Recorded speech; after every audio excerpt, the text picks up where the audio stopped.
Varikotseli kasalligini har doim ham operatsiya qilish shartmi? Hozirgi davrda urolog shifokorlar, xirurglar orasida eng ko'p qilinadigan operatsiyalardan biri bu varikotselektomiya. Varikotseli kasalligiga ko'rsatma va qarshi ko'rsatma bor operatsiya qilish uchun. Buni aniq bilib olish kerak, chunki standartlar bor dunyo bo'ylab. Dunyo tibbiyotida, shu urologlar assotsiatsiyalarida aniq belgilab qo'yilgan standartlar bor. Ana shu standartlar asosida operatsiyaga ko'rsatma va qarshi ko'rsatmalar aniqlanib belgilab qo'yilgan.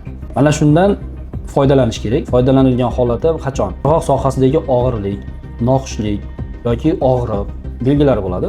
Shu belgilardan bittasi shu og'riq va noxushlik. Oddiy tekshiruv usuli ultratovush tekshiruvi. Xalqimiz UZI deydi.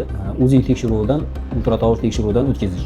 Bunda nima aniqlanadi? Bunda moyaklarda qon aylanishining dimlanishi, vena qon tomirlarida qanday qon aylanish, dimlanish darajasi, diametri o'lchanadi va moyaklarda hajmlarining kichiklashishi bormi yo'qmi? Mana shularni aniqlab turib, bular qanchalik darajada metazoidlarning harakatiga ta'sir qilayotganligi aniqlanadi.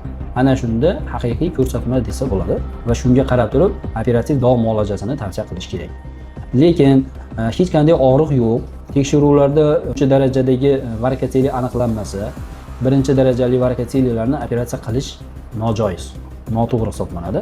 Chunki normada bo'lishi mumkin yoki u spermatozoidlarga hech qanday ta'sir qilmaydigan, nojo'ya ta'sir qilmayotgan bo'lishi mumkin. Shuning uchun har doim ham varikotselini operativ davo muolajasi qilish shart emas.